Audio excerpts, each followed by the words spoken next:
Hello everyone and welcome to the exercise of Lecture 2 of Multidisciplinary Design Optimization about fundamentals of optimization. We'll have three little exercises with different engineering problems, and exercise 2.2 will also have a MATLAB part. I provided the the code for the start also on Moodle, so you can download it and try it yourself before I'll show you the results within this exercise. But let's start with the first exercise. We start with a first engineering problem, which is a bar subject to an axial load. So the first engineering problem is to find the optimum cross-sectional area A with respect to minimum weight M under the axial load F, while not exceeding the material's strength. So pretty straightforward. We have a magnitude of F given of the force, which is applied here at the end of a bar and basically pulling the bar. We know that because it says here axial load, so it's pulling in the axial direction.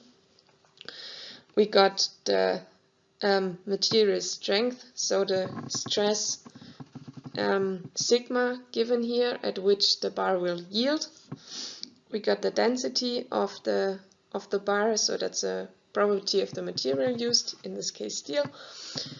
And also we got the length and a bounds on the design space A.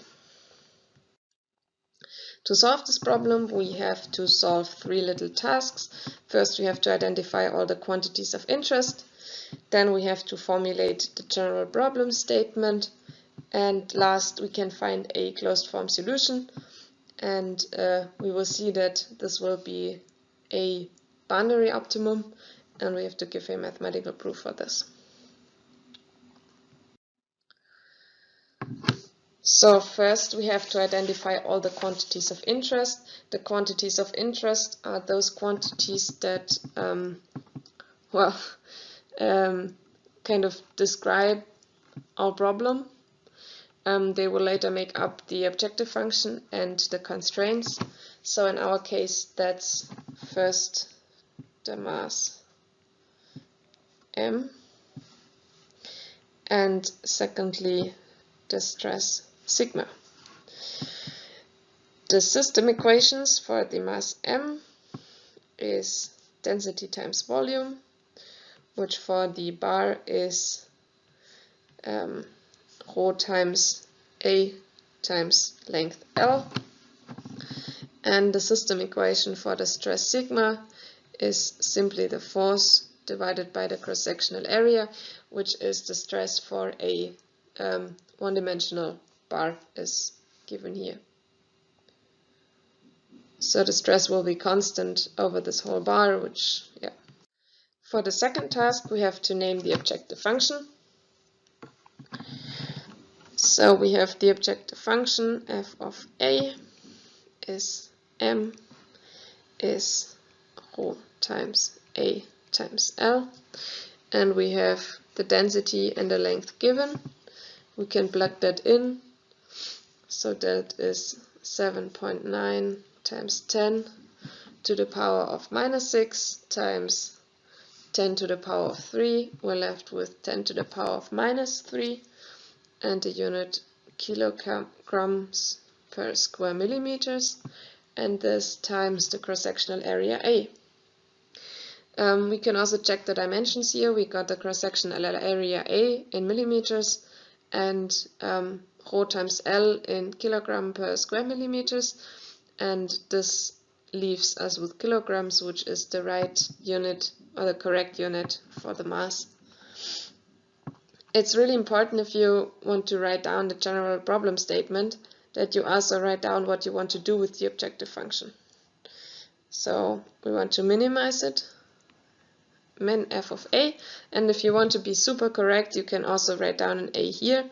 So minimize f of A with respect to A, but it's pretty clear here, so if you're sure it's not confusing, you can leave that. So we have the objective function, we have the objective function. Now we need the constraint. The constraint is on the stress, so the material strength, and the stress in the bar should be smaller than the stress given here. And if we want to formulate that as a constraint function, it's of course a inequality constraint, and we can also plug in the system equations and the values that are given here.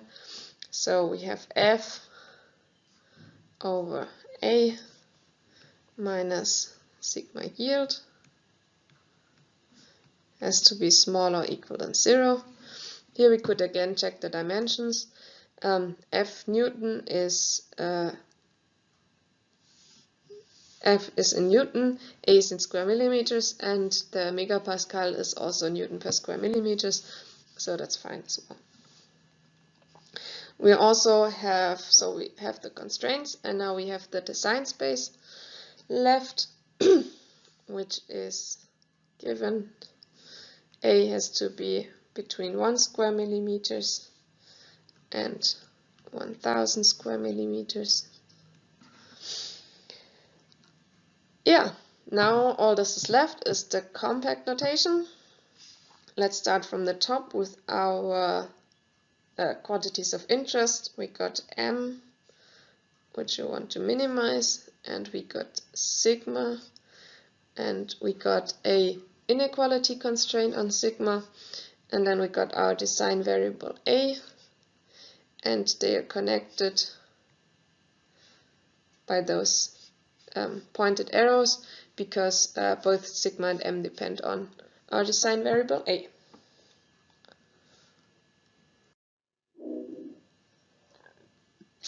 So to find a closed form solution, we look at this plot. Here in blue we have the mass M, so this is F of A is M. And then we have also the constraint equation G, so this is G in orange, and this is proportional to 1 over A.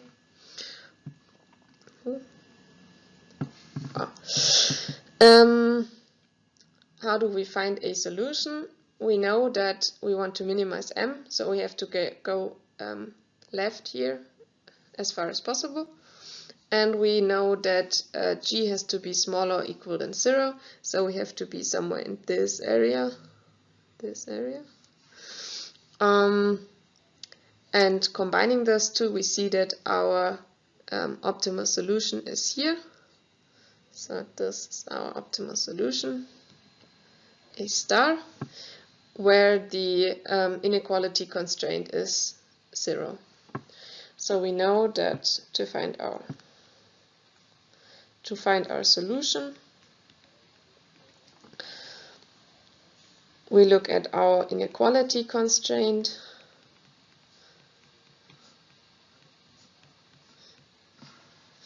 and we know for our optimal solution, G A star, this has to be 0, which is F over A star minus has to be 0. And if we solve this for A star, we have F, which is 100 kilonewton, over sigma yield, which is 216 megapascal, and then we're left, we get 463 square millimeters. Our objective function here, so our objective function, F of A, which is the optimal mass, is rho times L times A star, so 7.9 times 10 to the minus 3 kilogram per square meters times A star, and this is 3.66 kilograms. Now we have to give the mathematical proof that this is no interior optimum. As you probably already know, or I hope that you already know, that for that to be an interior optimum, it has to be a local minimum of the objective function. So the gradient should be 0 there. And so for the proof, we check. We build the derivative of the objective function with respect to the design variables.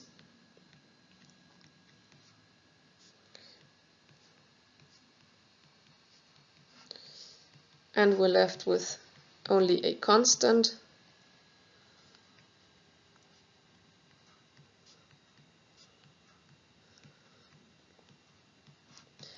Which isn't 0. And that's kind of obvious because we have a linear function here. So the derivative will be a constant. So we know this is no interior optimum. So that's it for the first engineering problem. We identified the quantities of interest, we built up our general problem statement, and finally we solved it, first by plotting the solution and then by also computing it in a closed form. Yeah, this is possible because it's, well, a really simple problem. This will in general not be the case, but just so you can go for one engineering problem from the start to the end. The second engineering problem is the 3-bar truss problem. Again, we have to find the optimal cross-sectional areas A1, A2 and A3 with respect to the minimum mass M for two different load cases F1 and F2, while again not exceeding the material strength. Here we got a sketch. We have given that the force F1 and F2, so those are the two load cases, the magnitude is the same and the angle, so the way they are applied is also given here, those angles. We got the material parameters, the Young's modulus and the density of steel, and we also got the maximum strength, so sigma yield again. Also we got the geometries L, so L1, L2 and L3 are all the same, and we got boundaries for the design space, so for the cross-sectional areas. What we also know is that A3 is A1, so the cross-sectional areas of A1 and A3 are actually the same. We can see that from the fact that F1 is F2, and also those lengths are all the same, so we got a completely symmetric problem. To solve this, again, we have to identify all the quantities of interest. We have to name the design variables, the objective function and the constraints. We have to formulate the general problem statement, and then we use MATLAB to solve this problem. First, we have to identify the quantities of interest. Let's start from the beginning. First, we have Y1 is M, because again we want to find a minimal mass. That's the volume is the total volume of all 3 bars. So for the second bar, it's pretty straightforward. It's just A2 times L, and then for the first and the third bar, we have 2 times because it's the same for both, and then we know that so this is the length, and we know that we got L here and L here, so we know that this is square root 2 times L. So here we got 2 times square root of 2, times L times A1. What other quantities of interest do we have? We have the quantities of interest for the two load cases, so the strength. We have the strength in the first bar for the first load case. And here now we need those bars for the absolute values, because we can have the bar can fail due to pressure or tension. So we can have a positive or negative stress in this bar that can lead to failure of the bar. So we need the absolute value of the stress. Okay. We got the stress in the second bar to the first load case and in the third. And also 3, 4, 5. The same due to the second load case.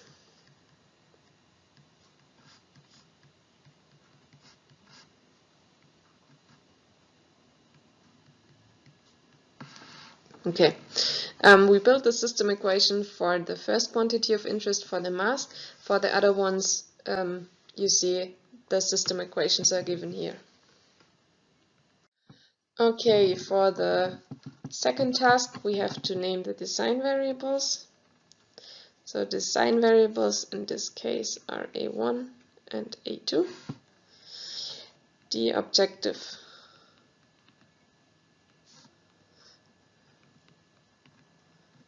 function is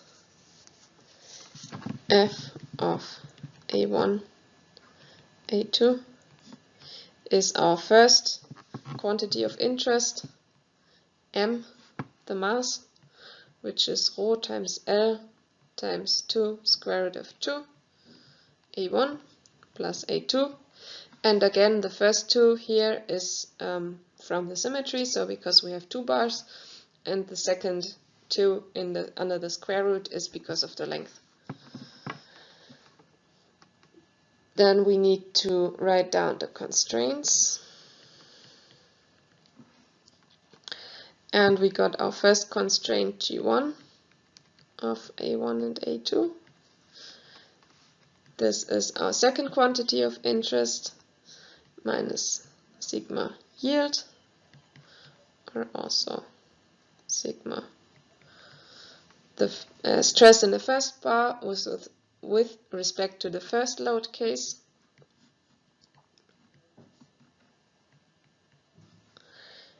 And then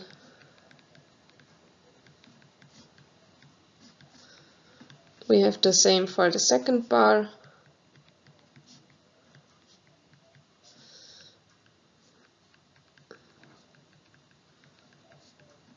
And also, of course, for the third bar. Now, if you remember the last slide, we also wrote down G4 to G6. So G4, G5, and G6, which was basically the same as here, just with for the second load case. But since we know we have a symmetric problem, we don't need to consider these because they don't give us extra information. It's not that we neglected or something.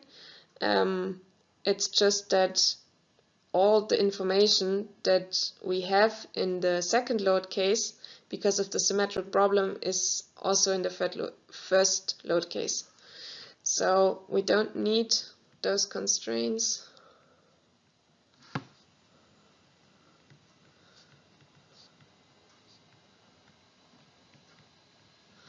Due to symmetry, because they don't provide further information. This also gives us the answer to the second question: which property of the system helps you to reduce the complexity further? That's symmetry. Okay, for the constraints, one thing we're missing is the design space. So we know that A1 and A2 have to stay between those bounds, and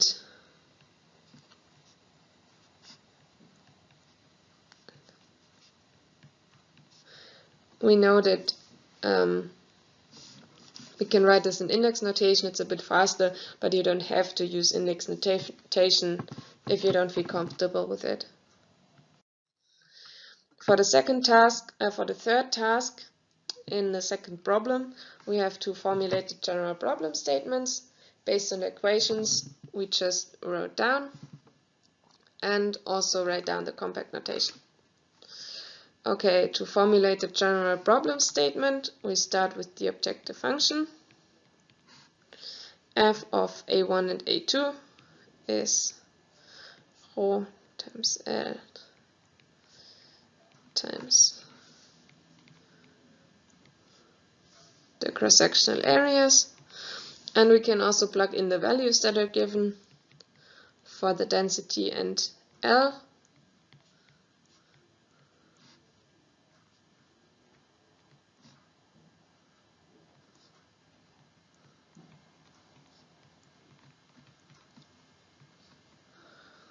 Plus A2. What do we want to do with it? We want to minimize it, and this is subject to our constraints. So this is the inequality constraints. We can also plug in the value for sigma yield. So we got our 3 inequality constraints in the 3 bars, which describe the stresses in the 3 bars.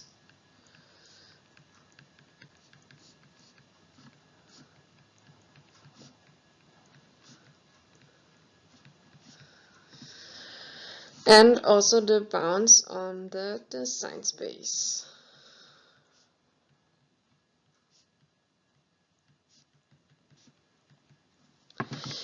And finally, we want to write down the compact notation. This time, let's start with the design variables. So we got A1 and A2, and we got the quantities of interest M, which you want to minimize. We got sigma 1, 1, sigma 2, 1, and sigma 3, 1. Wow. And those are all inequality constraints. And all those stresses and also the mass depend on both quantities of interest, so they both connected to everything. And that's it for task number 3. So this is the MATLAB code I provided on Moodle. There are first we define some variables and the given parameters, and then we build the objective function. It's a symbolic function depending on the 2 design variables, A1 and A2. And also we got the constraint functions. So those are the 3 stresses for the first load case. And the first to do, we have to solve all the constraint functions for A2. So instead of having a function g of A1 and A2 is smaller or equal than 0, we want A2 as a function of A1. How do we do this? We use the solve function. So first we want the equation. Our equation is S1, so the first stress minus sigma yield is equal to 0.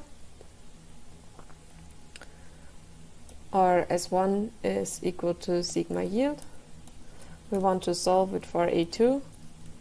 And we also set the return conditions. If you don't use the return conditions, MATLAB might throw a warning, but it's not a big deal. So we do the same for the other two stresses with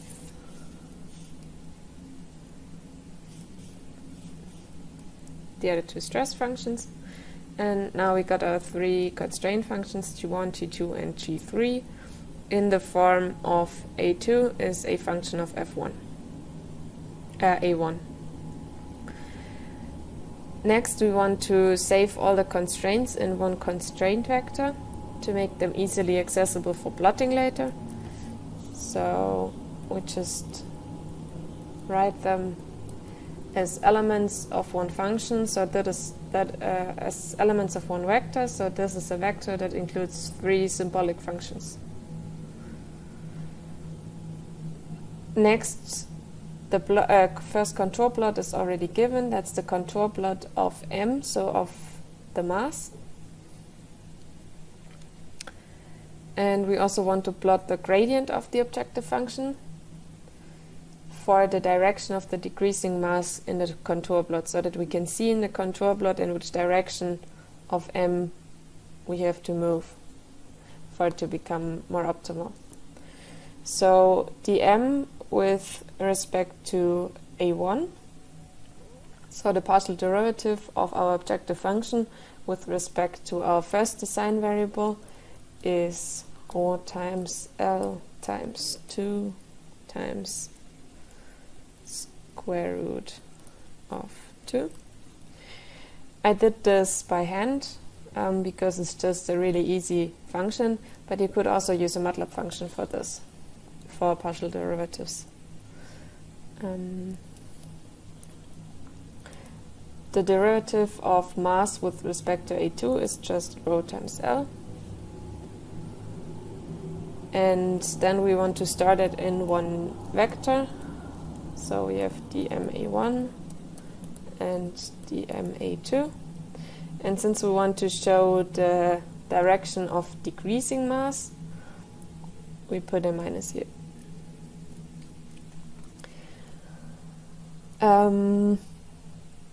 We could leave it like this, but to make it well, just to be sure, we build we divide the gradient by the norm, so we got a normalized gradient.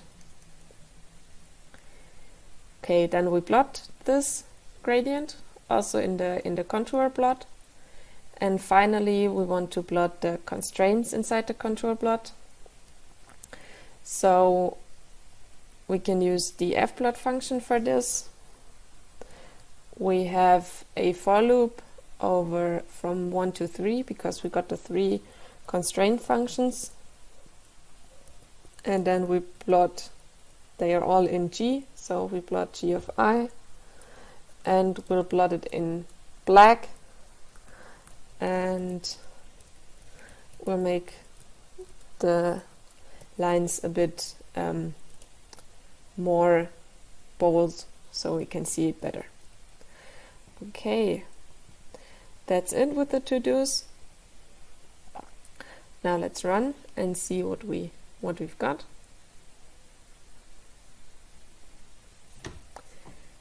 So this is A1 or A3. This is A2, and those contour lines are masses. And this is shows us the direction of the descending gradient of the objective function. So we know we want to go in this direction. Those three lines are the contour plots, of the constraint functions. So that's why I wanted to formulate it as if A2 as a function of A1, so we can just plot it. And we know that we have to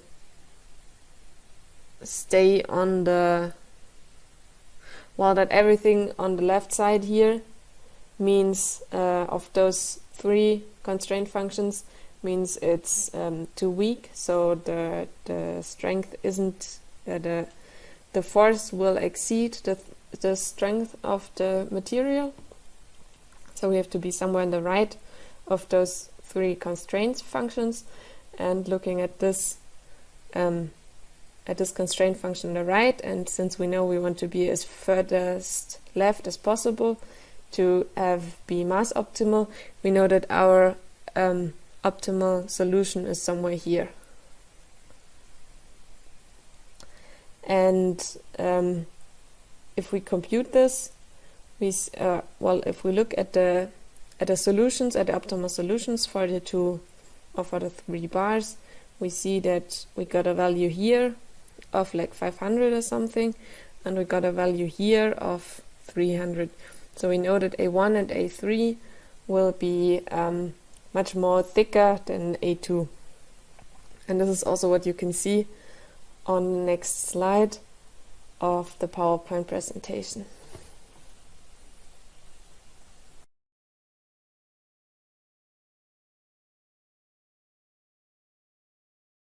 Okay, the last exercise for this exercise is again an engineering problem. We want to minimize the mass m of a car body, and among other requirements we know that the torsional stiffness Kt has to be below this value, and the first resonance frequency omega 1 shall be at least 30 Hz.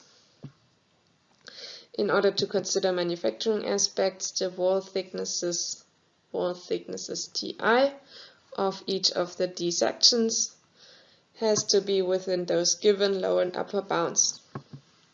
So here we see a car body, or a sketch of a car body, and we have all those different sections, and of the whole car body we got those two requirements.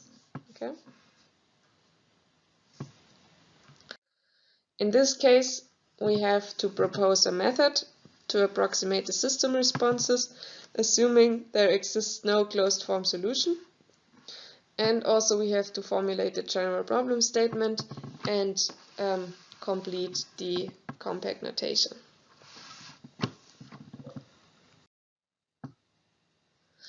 So first, assuming there exists no closed form solution, which method could be used to approximate the system responses? Well, of course, we could use the finite element method, which you probably all heard of already. To compute displacements and stresses, and also eigenfrequencies of this car body, and also of course the mass. So we have to, as the second task, we have to formulate the general problem statement. What do we need for this? We need our objective function f of t, which is the mass m. And since we're going to approximate it anyways, we don't have a closed form solution or a closed form equation for this mass in this case. What do we want to do with it? We want to minimize it, and it's subject to our first requirement, G1, which is that Kt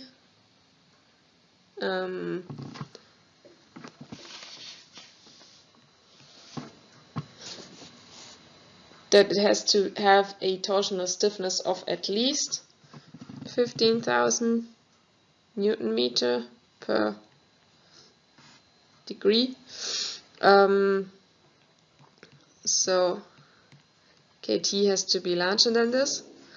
And for the second inequality constraint, we know that the first resonance frequency, omega 1, has to be larger than 30 Hertz.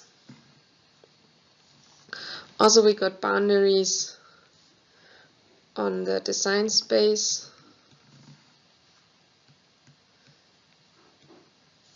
So the TI, the wall thicknesses, have to be between 1 mm and 10 mm for I from 1 to D.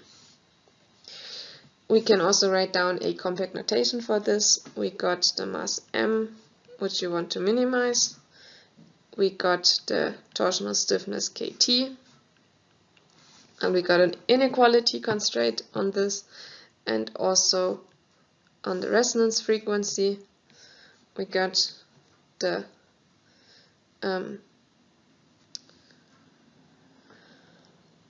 TI as the design variables, and it's connected to all those three quantities of interest. And this is it for the third engineering problem. And also for the second exercise,